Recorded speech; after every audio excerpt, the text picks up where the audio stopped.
श्रीशतकण्डविखण्डितरुण्डवितुण्डितशुण्डगजाधिपते रिपुगजगण्डविभारणचण्डपराक्रमशुण्डमृगाधिपते।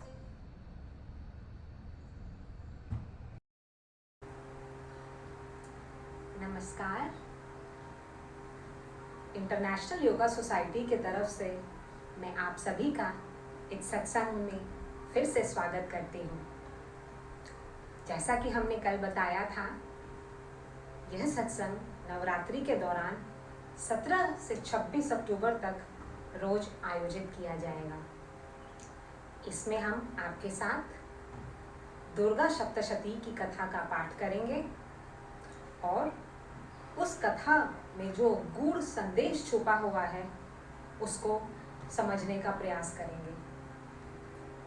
मेरी उस जगत जननी माँ से विनती है कि हमें बुद्धि दें ताकि हम उनके दिए हुए संदेश को समझ सकें और अपने जीवन में उसको अमल में ला सकें।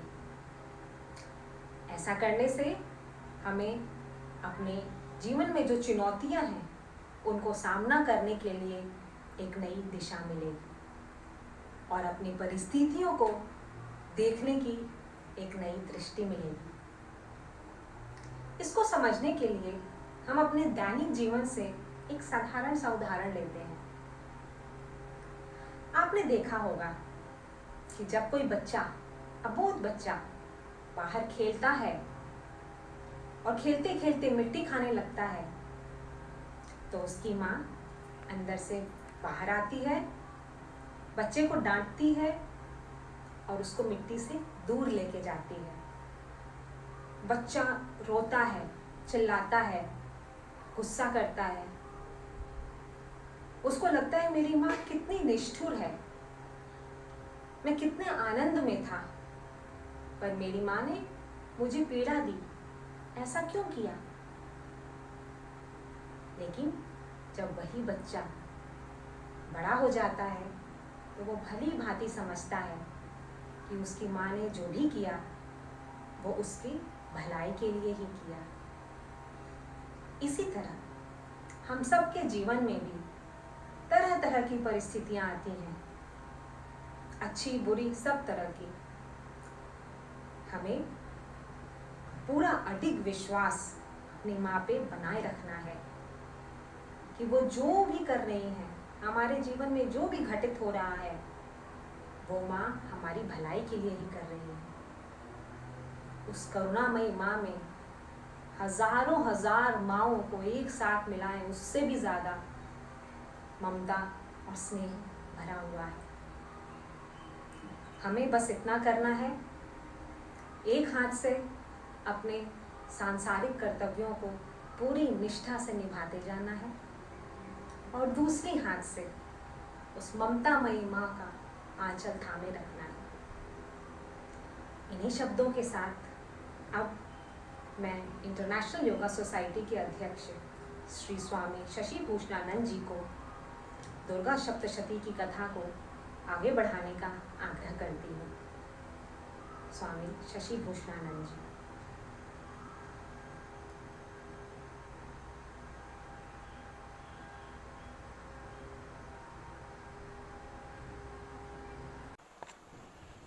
ओम ब्रह्मानंदम परम सुखदम केवलम ज्ञानमूर्तिम द्वंद्वातीतम गगन सदृशम तत्वमस्यादिलक्ष्यम एकम नित्यं विमलमचलम सर्वधि साक्षिभूतम भावातीतम त्रिगुणरहितम सद्गुरुः तं नमामि सद्गुरुः तं नमामि सद्गुरुः तं नमामि। ओम दों दुर्गायै नमः। ओम दों दुर्गायै नमः। ओम दों दुर्गायै नमः। ओम देवी प्रपन्नार्ति हरे प्रसीद प्रसीद मातर जगतो अखिलस्य प्रसीद विश्वेश्वरि पाहि विश्वं त्वमीश्वरी देवी चराचरस्य। ओम दों दुर्गायै नमः। आज के सत्संग में हम लोग दुर्गा देवी की कथा जो पिछले 2 दिन से कर रहे हैं, तीसरे दिन भी उसको चालू कर रहे हैं, आगे बढ़ा रहे हैं। और आपको ज्ञात है कि किस प्रकार से मधु कैटभ जो 2 दैत्य उत्पन्न हो गए थे, वो किस प्रकार से ब्रह्मा जी को डराने लगे और ब्रह्मा जी चारों तरफ से अपने आप को असहाय, अकेला और निराधार पा रहे थे, क्योंकि कोई उनकी सहायता करने वाला नहीं था। चारों तरफ जलमग्न था और विष्णु भगवान योग माया की निद्रा में सोए हुए थे। भगवान विष्णु को जगाने के लिए ब्रह्मा जी योग निद्रा यानी महामाया या माता दुर्गा से प्रार्थना करने लगे। उनकी प्रार्थना के कुछ शब्द, अभी कुछ श्लोक हम लोग पढ़ेंगे और उसकी व्याख्या करेंगे। ब्रह्मा जी प्रार्थना कर रहे हैं माँ भगवती की।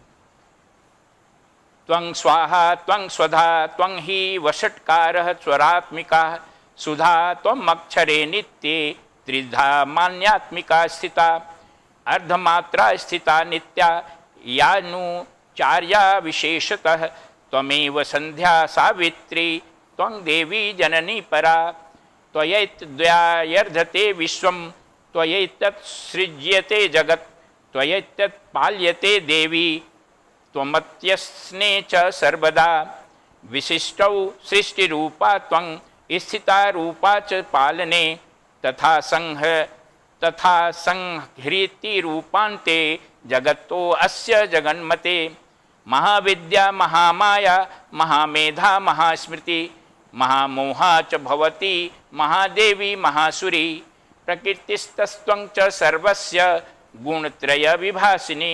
काल्यात्रात्रिर्महारात्रिर्मोहाराश्चित दारुणा।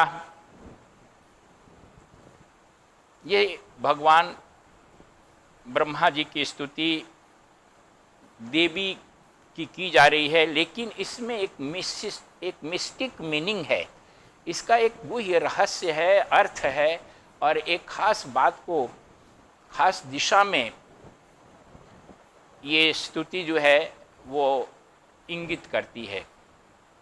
इसमें जितनी भी देवी की प्रार्थना की गई है, जितने विशेषण बताए गए हैं, ये सब विशेषण हैं। कुछ विशेषणों की व्याख्या करेंगे। ये वास्तव में पर ब्रह्म परमात्मा के ही विशेषण है। एब्सोल्यूट सेल्फ ब्रह्मन जो एकमात्र सत्ता है, लेकिन यहाँ पर उस एकमात्र सत्ता, शक्ति या मूल तत्व को देवी के रूप में, महामाया के रूप में, दुर्गा के रूप में यहाँ प्रकट किया गया है। इसलिए जितने भी परमात्मा के गुण हैं, वो सब गुण का वर्णन यहाँ है। अब ब्रह्मा जी कहते हैं, हे देवी, तुम ही स्वाहा हो, तुम ही स्वधा हो और तुम ही वषट्कार हो, यानी स्वर हो। तुम ही जीवन दायिनी सुधा हो, नित्य अक्षर प्रणव ओम तुम ही हो। जैसा कि पहले बताया गया था कि ओम जो है पर ब्रह्म परमात्मा का प्रतीक है और उसमें समस्त सृष्टि समाहित है। तो यहाँ ब्रह्मा जी कह रहे हैं कि हे देवी, तुम ही वो प्रणव हो। प्रणव का मतलब ओम। तुम ही स्वधा हो, तुम ही सुधा हो, तुम ही स्वाहा हो, यानी देवताओं का पालन जो अंश मिलता है यज्ञ में, पितरों को जो दान या हम लोग पिंड करते हैं, दान करते हैं, वो सब शक्ति पिंड पितरों तक तुम ही पहुंचाती हो। स्वाहा, स्वधा, ये सब शक्तियां हैं जो देवताओं को पोषण प्रदान करती है, पितरों को पोषण प्रदान करती है। तुम ही जीवन दायिनी हो, समस्त सृष्टि को जीवन देने वाली तुम ही हो, यानी जगदम्बा को, माता दुर्गा को, योग माया को परब्रह्म परमेश्वर के रूप में स्तुति ये ब्रह्मा जी कर रहे हैं।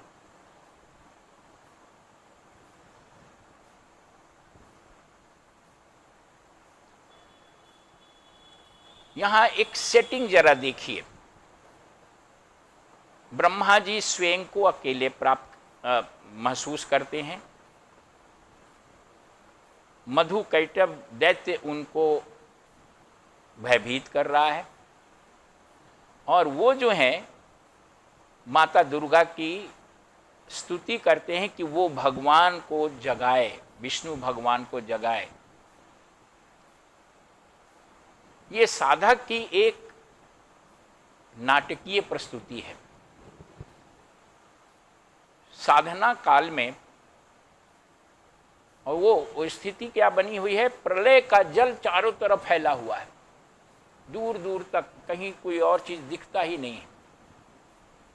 प्रलय का जल जो है वो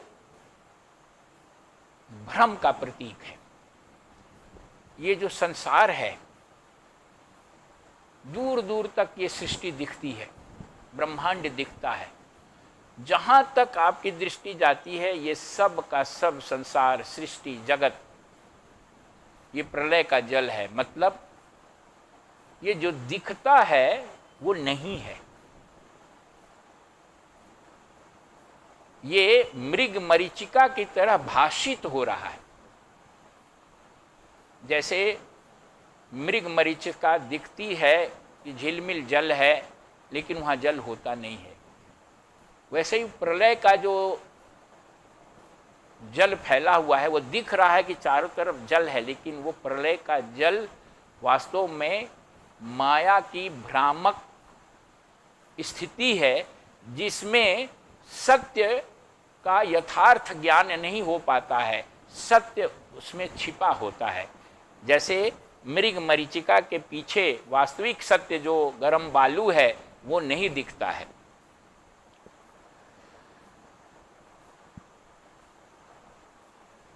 सत्य को, अच्छा, वहां जो दो असुर हैं भयभीत करने वाले, राग और द्वेष के रूप में मधु और कैटभ की उत्पत्ति होती है। राग द्वेष से, मधु कैटभ से समस्त सृष्टि भयभीत होती है। ब्रह्मा जी जो सृष्टि के उद्गाता हैं, सृष्टि के सृजन करने वाले हैं, वहीं से सृष्टि उत्पन्न होती है, वो स्वयं ही भयभीत हैं मधु और कैटभ से। यानी संपूर्ण सृष्टि, उन्हीं से तो सृष्टि निकलेगी, और वो स्रोत ही भयभीत है। भय जो है जीवन का पहला इमोशन है।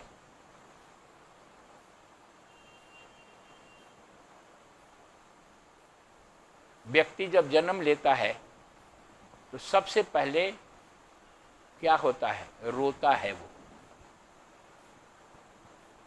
पहली प्रतिक्रिया उसकी रोने की है। क्यों रोता है? भय की, उसे संसार में आते ही कुछ लगता है कि हम कहाँ आ गए, अब क्या महसूस करता है वो तो वो ही जाने। लेकिन रोना तो तभी होता है जब हम भयभीत होते हैं, सशंकित होते हैं, डरते हैं। और ये बालक की प्रथम प्रतिक्रिया होती है संसार में आने का। ब्रह्मा जी की प्रथम प्रतिक्रिया भय की है, और उस भय से मुक्त होने के लिए वो माता महामाया की स्तुति कर रहे हैं कि हमें भय मुक्त करने के लिए भगवान विष्णु को जगाओ। साधक जो है साधना के क्रम में जब महामाया के इस माया के अनंत जल को देखता है तो उसे भय होता है, उसे अपने लिए कोई मार्गदर्शक नहीं दिखाई पड़ता है, क्या करें कहाँ जाएं, तो वो परमात्मा को जगाने के लिए देवी माता की प्रार्थना करता है। यानी क्रिया शक्ति को, उसके अंदर जो क्रिया शक्ति है, देवी दुर्गा क्रिया शक्ति की प्रतीक है, तो उसे क्रिया शक्ति को प्रसन्न करना पड़ता है, जागृत करना पड़ता है, क्रिया शक्ति को एक्टिवेट करना पड़ता है। और जब वो क्रिया शक्ति को एक्टिवेट करता है तो उसके अंदर जो आध्यात्मिक तत्व है भगवान विष्णु के रूप में, वो जगता है। भगवान विष्णु यानी उसके अंदर आध्यात्मिक चेतना वो प्रकट होती है।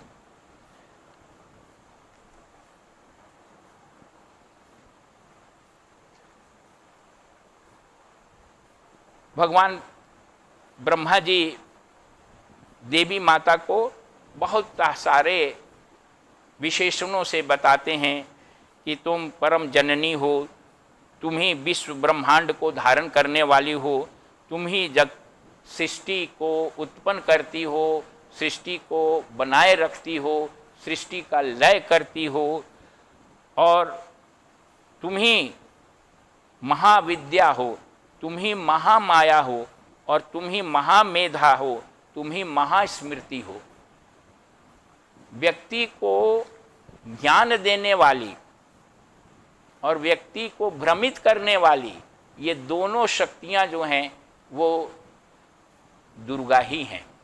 व्यक्ति अगर भ्रमित भी है तो वो अविद्या माया के कारण भ्रमित है। व्यक्ति अगर ज्ञानी बन रहा है या वो जागृत हो रहा है तो वो विद्या माया के कारण जागृत हो रहा है। इसलिए उस देवी को परमात्मा के रूप में ब्रह्मा जी याद करते हैं।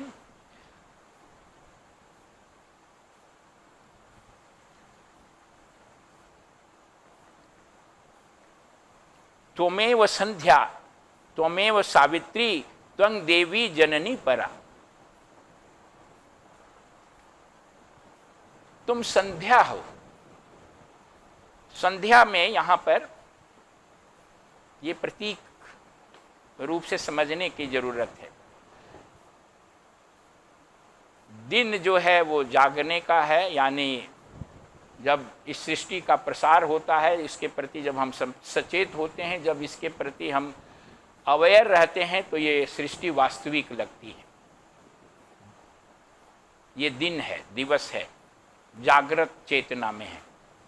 जब हम सुषुप्ति में होते हैं, यानी जब आंख बंद कर लेते हैं, नींद में होते हैं, तो हमारे ये सृष्टि का लय हो जाता है, कुछ नहीं रहता।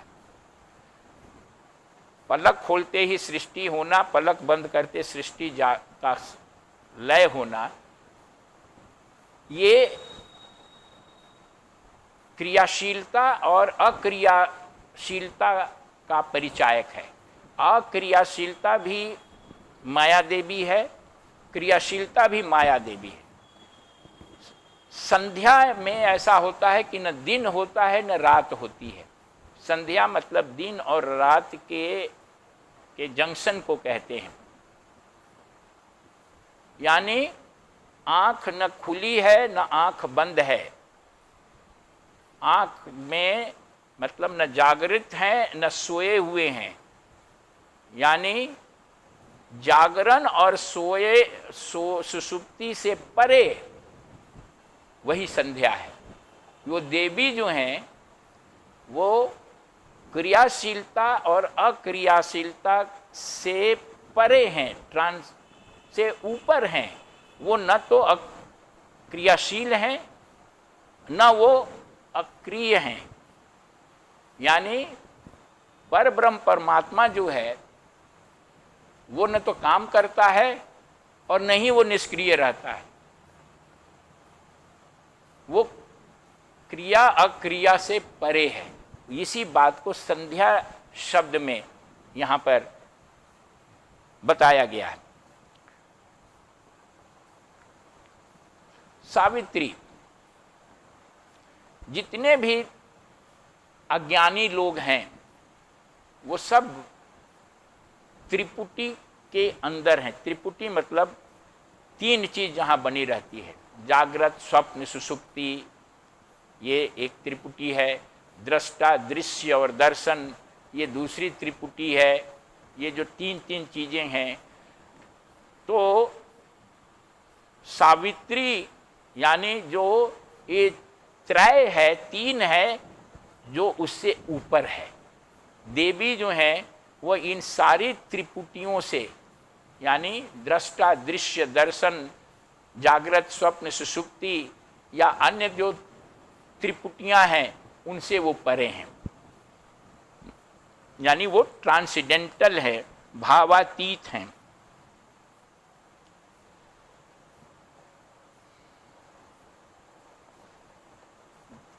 दुर्गा देवी जो हैं वो व्यक्ति के जीवन का उद्देश्य के विषय में जागृत करती हैं। आम व्यक्ति जीवन का उद्देश्य क्या है, पर्पस ऑफ लाइफ क्या है, वही नहीं जानता है। जीवन का जो उद्देश्य है या पुरुषार्थ जिसको कहते हैं, वो धर्म, अर्थ, काम और मोक्ष है। आम व्यक्ति इसके प्रति जागरूक नहीं होता है, या तो वो केवल काम के प्रति जागरूक होता है या केवल अर्थ के प्रति जागरूक होता है। कंप्लीट रूप से जीवन के जो ये चार पुरुषार्थ हैं उन सब के प्रति उसकी जागरूकता नहीं होती है। देवी की जब कृपा होती है तो ब्रह्मा जी कहते हैं कि हे देवी, आप जीवन के पुरुषार्थ के प्रति जीवों को सचेत करती हैं, जागरूक बनाती हैं। धर्म, अर्थ और काम और मोक्ष, ये चारों के प्रति जो हम अगर जागरूक हैं तो हम जीवन के उद्देश्य के प्रति वास्तव में ही जागरूक हैं।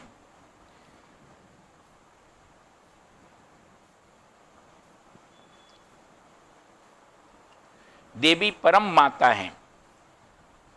देवी सृष्टि, स्थिति और संहार, जैसा कि बताए थे कि ब्रह्मा, विष्णु और शंकर ये तीनों का काम करती हैं, और ये तीनों का काम करने वाला जो है वो परब्रह्म परमात्मा है। ये जो तीनों देव हैं, त्रिदेव, ये परमात्मा के एक एक काम के स्वामी हैं। कोई सृष्टि का स्वामी है करने का, कोई पालन करने का स्वामी है, कोई संहार करने का स्वामी है, लेकिन देवी तीनों हैं, यानी वो स्वयं परब्रह्म परमात्मा है। देवी के हाथ में बहुत सारे अस्त्र शस्त्र हैं, उसका वर्णन कर रहे हैं ब्रह्मा जी। उसका भी एक अर्थ है। खड्गनी, शूलनी, घोरा, गदनी, चक्रिणो तथा शांखनी, चापिनी, बाण, भूषुंडी, परिघायुधा, सौम्या सौम्यतारा शेष, सौम्याभ्यंतर स्तुति सुंदरी, परापराणा परा अपराणांग परमा त्वमेव परमेश्वरी। ये 10 हाथ हैं देवी के, और उन हाथों में 9 हाथों में अलग अलग अस्त्र शस्त्र हैं, एक हाथ खाली है उसे चलाने के लिए। तो वो शस्त्र भी हैं, वो एक प्रतीक हैं, एक खास चीज़ का मैसेज करते हैं। उनमें से कुछ के बारे में जानना जरूरी है। जैसे खड्ग, उनके हाथ में तलवार है। तलवार का मतलब है, तलवार जो है भेद करता है, काटता है। सत्य और असत्य में भेद करना, उसको अलग अलग कर देना। देवी के हाथ में वो शक्ति है, तलवार उसी का प्रतीक है जो सत्य और असत्य में भेद करती है। चक्र जो है वो गतिशीलता का परिचायक है, निरंतर गति होते रहना है। वास्तव में ये जो अस्त्र शस्त्र देवी ने धारण किए हुए हैं वो साधना पथ पर चलने वाले साधक के जीवन में या साधना पथ की जो बाधाएं हैं उन बाधाओं को दूर करने के लिए जिन गुणों की आवश्यकता है उन बाधाओं को नष्ट करने के लिए, वो बाधाएं जो हैं असुर के रूप में उसको समझ लीजिए, उसको राक्षस के रूप में समझ लीजिए, उन सारे राक्षसों का संहार करने के लिए देवी ने अस्त्र धारण किया है। वो वास्तव में अस्त्र क्या है? वो साधना मार्ग पर जो अवरोध हैं, उन अवरोधों को समाप्त करने के लिए ये सद्गुण है। तलवार विवेक का प्रतीक है, जो सत्य और असत्य में वो काट के अलग कर सके। चक्र जो है निरंतर गतिशीलता का, सतत प्रयास का वो प्रतीक है। गदा बार बार साधना की क्रिया जो है वो बड़े लंबे समय तक चलती है, बार बार अभ्यास करना पड़ता है, ध्यान का, धारणा का, जप का, प्रार्थना का, तो उसका प्रतीक जो है वो गदा है।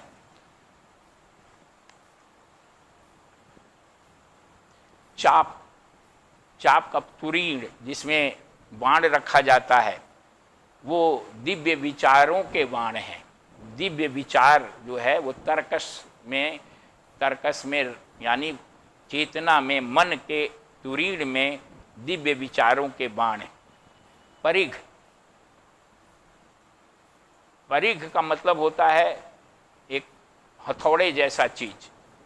वो अंधकार की शक्ति को भगाने के लिए, यानी ऋणात्मक जो शक्तियां हैं, आसुरी शक्तियां हैं, उनको दूर करने के लिए ये परिघ अस्त्र है। शूल, छेदने वाला, जो भाला कहते हैं, वो सूक्ष्म दृष्टि का परिचायक है। जो सूक्ष्म मतलब पैनी दृष्टि, जो सही जो गहरी बातों को समझ सके।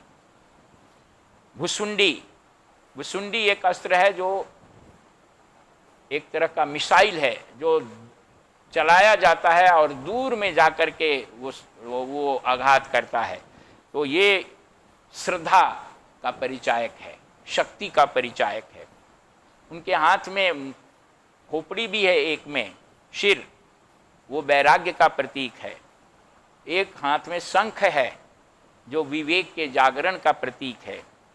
यानी ये सब जो अस्त्र हैं, ये वास्तव में साधना के मार्ग पर साधक के जीवन में जो विषमताएं आती हैं, जो अवरोध आते हैं, या जो उसके दोष दुर्गुण हैं, उनको समाप्त करने के लिए जो सद्गुण विकसित करने की आवश्यकता होती है, वो उन्हीं का परिचायक ये अस्त्र शस्त्र हैं।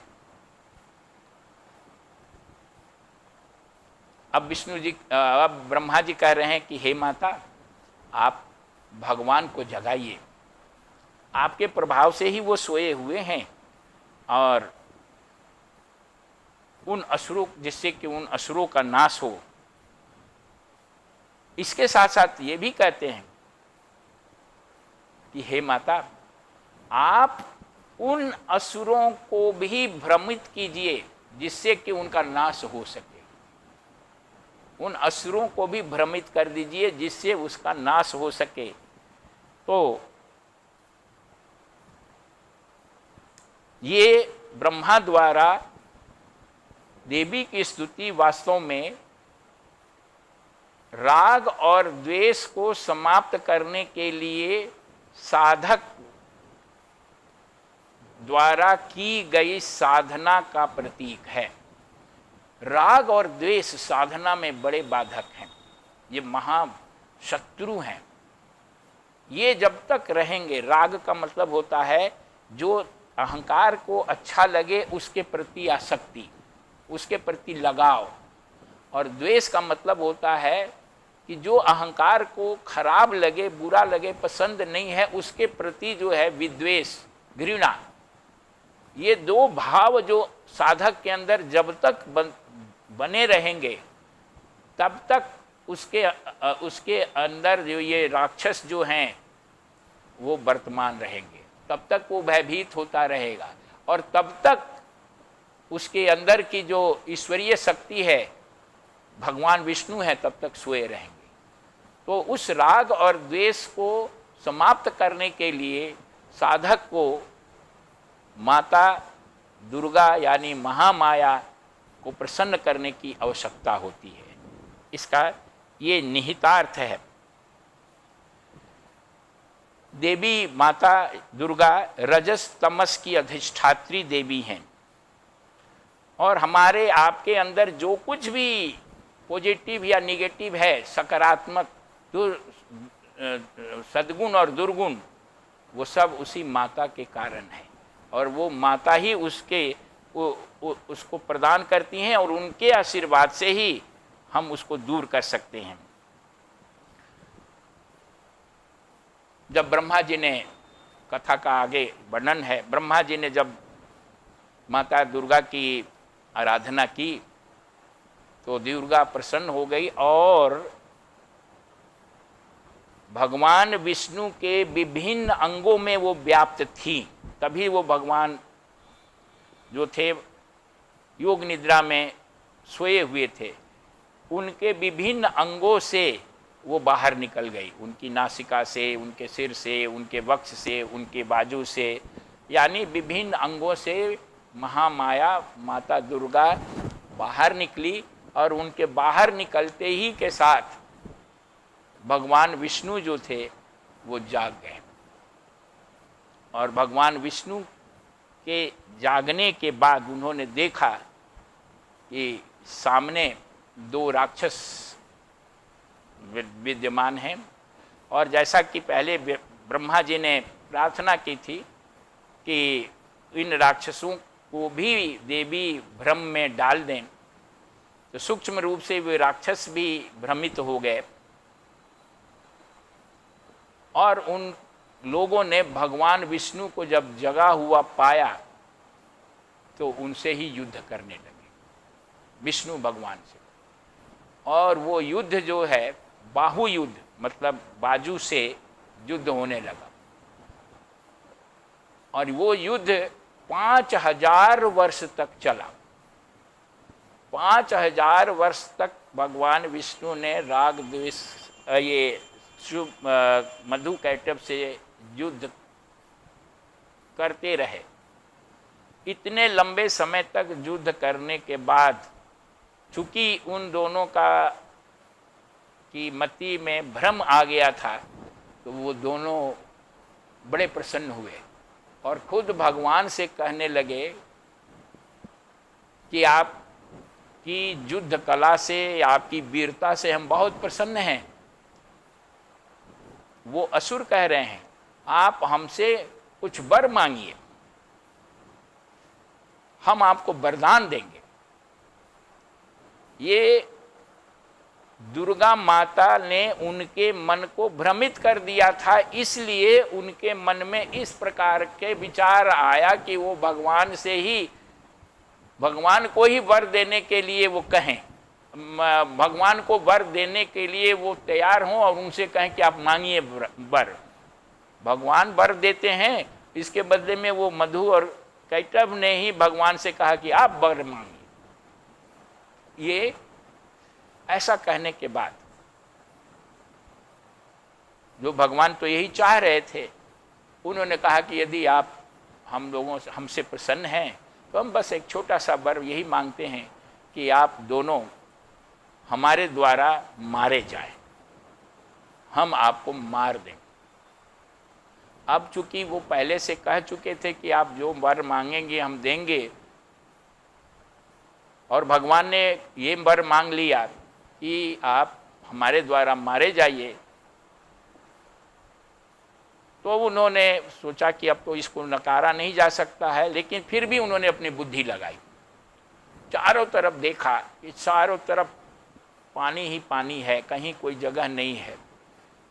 तो उन दोनों असुरों ने कहा कि हम तो जरूर आपके द्वारा मारे जाएंगे, हमने वर दिया है तो जरूर हम इस वर को पालन करेंगे, और आप, लेकिन हमारी शर्त ये है कि आप हमें किसी सूखे स्थान पर मारिए। उन्होंने बुद्धि लगाई कि कहीं सूखा स्थान है ही नहीं, तो ये मारेंगे कहाँ, हमारा वर भी दिया हुआ हो जाएगा, इनको स्थान तो कोई मिलेगा ही नहीं, चारों तरफ तो जल जल है। तो उन्होंने यही देखा और बुद्धि से ये सोच लिया कि सूखा स्थान में हमको मारें तब तो हम मरेंगे और हमारा वर भी दिया हुआ सत्य हो जाएगा। भगवान ने कहा तथास्तु, ठीक है, ऐसा ही करेंगे। और उन्होंने उन दोनों को अपनी जंघा पर रख लिया, जांघ पर, थाई, और अपने सुदर्शन चक्र से उन दोनों की को बद्ध कर दिया, गर्दन काट दी, दोनों मारे गए। ये कहानी का अंत है मधुकैटभ का। लेकिन इस कहानी के माध्यम से बहुत गहरा संदेश दिया गया है। इसका एक प्रतीक अर्थ है। प्रतीक अर्थ ये है कि साधना के काल में राग और द्वेष से साधक को मुक्ति पाने के लिए देवी की आराधना करनी पड़ती है। ईश्वरीय शक्ति का, क्रिया शक्ति का, देवी क्रिया शक्ति की परिचायक है।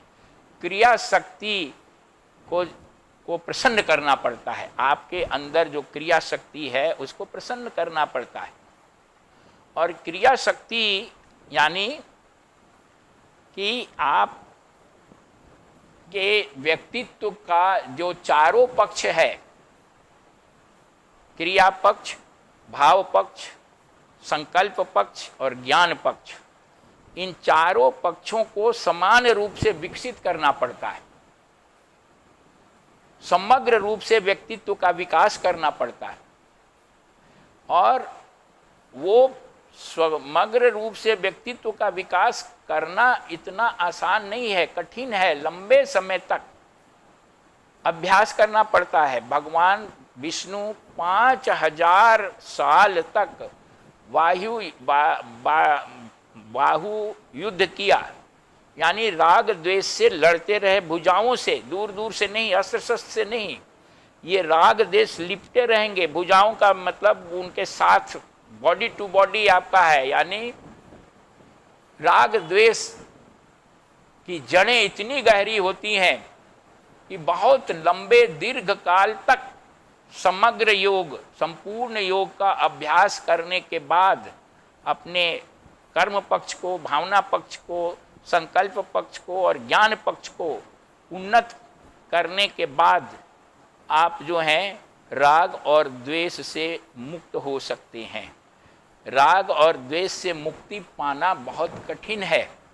बड़े बड़े संत महात्मा जो हैं, बड़े बड़े योगी जो हैं, वो राग द्वेष से, बहुत सिद्धि प्राप्त लोग भी राग द्वेष से प्रभावित रहते हैं। इसीलिए इसमें कहा गया है कि 5000 साल तक भगवान ने उनसे युद्ध किया, लेकिन ये संभव है कि उन्हें समाप्त किया जा सके। और इसके लिए पहले तो ये कोशिश करना है कि वो फिर से पैदा ना हो। पैदा हुए थे वो कान से। कान से पैदा होने का मतलब है कि कान आपका सुनने की कला आप में आनी चाहिए, यानी सत्संग में जो सही बात है उसको समझिए और सुनिए। बहुत सारे लोग सत्संग में जाते हैं तो तर्क कुतर्क में पड़ जाते हैं और तरह तरह की मतलब जो एसेंस है, जो सार है, सत्य है, उससे दूर हटके कहानी, कथा और तर्क वितर्क में लग जाते हैं।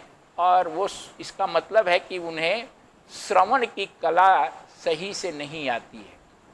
श्रवण को यानी सही ढंग से सत्संग के सार को समझने के लिए देवी महामाया, विद्या देवी या विद्या माया देवी की प्रसन्नता को अर्जित करना है। उसके लिए प्रार्थना करनी पड़ती है देवी की कि हमें ऐसी बुद्धि दो, ऐसे मेरे चित्त को पवित्र बनाओ कि मैं सत्संग के सार को समझ सकूं और कुतर्क में ना पड़ूं। कुछ लोग सत्संग के नाम पर गीत गाना, नाच में भूल जाते हैं, कुछ लोग कथा कहानी में भूल जाते हैं, कुछ लोग तर्क वितर्क, वादा विवाद में भूल जाते हैं, कुछ लोग आडंबर में भूल जाते हैं, दिखावा में भूल जाते हैं, और कुछ लोग जो हैं यही समझते हैं कि हमने तो बहुत लंबे समय तक बहुत जगह बहुत लोगों का सत्संग किया है, बड़े ज्ञानी हो गए, तो वो अहंकार में वो भटक जाते हैं। ये सब महामाया के कारण है। इसलिए श्रवण को सही ढंग से करना चाहिए और उसके लिए देवी की कृपा आवश्यक है। और दुर्गा देवी ही सुनने का जो है वो कला आशीर्वाद रूप में प्रदान करती है। तब जब हम श्रवण ठीक से करेंगे और लंबे समय तक साधना का अभ्यास करेंगे, संपूर्ण योग के माध्यम से व्यक्तित्व का विकास करेंगे, तो हमारे हृदय से, बाजू से और सिर से, नासिका से, ये सब जो है मतलब हमारे संपूर्ण व्यक्तित्व से एक शक्ति निकलेगी। दुर्गा देवी जो महामाया प्रकट हुई भगवान के अंगों से, तो वो शक्ति निकलेगी, यानी व्यक्तित्व का संपूर्ण विकास होगा। हमारी भावना का भी, हमारी बुद्धि का भी, हमारी क्रिया का, हाथ का भी, और हमारे संकल्प का भी। तब हम जो है ऐसी पावर हम में आ जाएगी, ऐसी शक्ति आ जाएगी जो हम राग और द्वेष रूपी राक्षस को समाप्त कर सकते हैं। तो इस प्रकार से राग द्वेष जब मधु कैटभ समाप्त हो गए तो ब्रह्मा जी का भय हमेशा हमेशा के लिए खत्म हो गया और वो निश्चिंत होकर के सृष्टि का निर्माण करने लगे। अब आज 3 दिन की जो ये कथा है दुर्गा देवी की, ये तीसरे दिन यहीं पर समाप्त होती है। कल से हम लोग जो हैं अभी देवी लक्ष्मी की उदय की कथा कहेंगे। इसके पहले कि हम लोग आगे कथा शुरू करें, पहले कुछ मिनटों के लिए देवी का ध्यान करेंगे। देवी के ध्यान के लिए अपने अपने स्थान पर बैठ जाएं। माता दुर्गा की जो चित्र है उसको अपने हृदय में धारण करें और मानसिक रूप से दुंग दुर्गाय नमः का जप करते हुए माँ दुर्गा को अपने चित्त में देखें। ओम दुंग दुर्गायै नमः, ओम दुंग दुर्गायै नमः, ओम दुंग दुर्गायै नमः।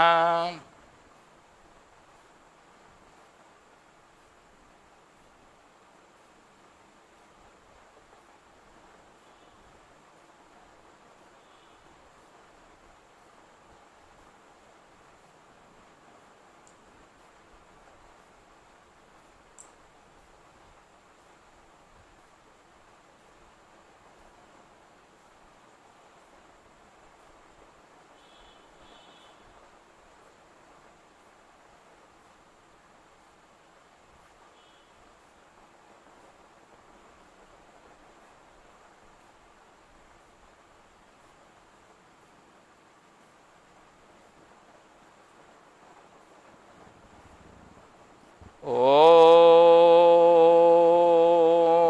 दुंग दुर्गायै नमः। अभी आज हम लोग दुर्गा देवी का 108 नाम का जो श्री दुर्गाष्टोत्तर शतनाम स्तोत्र का पाठ करेंगे। शतनाम प्रवक्ष्यामि शृणुष्षु कमलानने, यस्य प्रसाद मात्रेण दुर्गा प्रीता भवेत् सती। ओं सती साध्वी भव प्रीता भवानी भव मोचनी, आर्या दुर्गा चया चाद्या त्रिनेत्रा शूलधारिणी, पिनाकधारिणी चित्रा चंडघंटा महातपा, मनोबुद्धिराहंकारा चित्तरूपा चिताचिति, सर्वमंत्रमयी सत्ता सत्यानंद स्वरूपिणी, अनंता भाविनी भाव्या भव्या भव्या सदा गति, शांभवी देव माता च चिंता रत्न प्रिया सदा, सर्व विद्या दक्ष कन्या दक्ष विज्ञा दक्ष यज्ञ विनाशिनी, अपर्णानेक वर्णा च पाटला पटलावती, पाटंबर परिधाना कमल कलम मंजर रंजनी, अमेय विक्रमाक्रूरा सुंदरी सुर सुंदरी, वंदुर्गा च मातंगी मतंग मुनि पूजिता, ब्राह्मी माहेश्वरी चंद्री कौमारी वैष्णवी तथा, चामुंडा चैव बाराही लक्ष्मीस्व पुरुषाकृति, विमलोत्कर्षणी ज्ञाना क्रिया नित्या च बुद्धिदा बहुला बहुला प्रेमा सर्ववाहन वाहना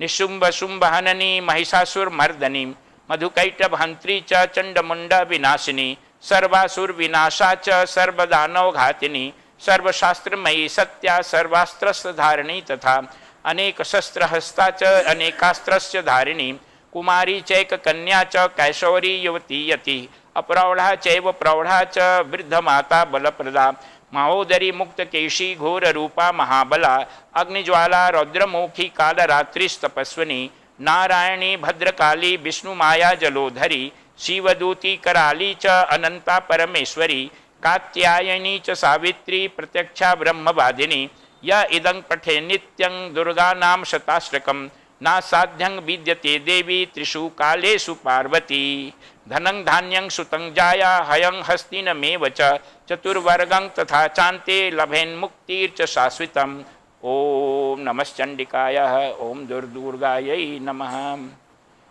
ओम त्र्यंबकं यजामहे सुगंधिं पुष्टिवर्धनम् उर्वारुकमिव बन्धनान् मृत्योर्मुक्षीयमामृतात्। ओम असतो मा सद्गमय तमसो मा ज्योतिर्गमय मृत्युर्माम अमृतं गमय। सर्वेषां स्वस्तिर्भवतु सर्वेषां शान्तिर्भवतु सर्वेषां पूर्णं भवतु सर्वेषां मंगलं भवतु सर्वे भवन्तु सुखिनः सर्वे सन्तु निरामयाः सर्वे भद्राणि पश्यन्तु मा कश्चित् दुःखभाग् भवेत्। ओम पूर्णमदः पूर्णमिदं पूर्णात् पूर्णमुदच्यते पूर्णस्य पूर्णमादाय पूर्णमेवावशिष्यते। ओम शांति शांति शांति।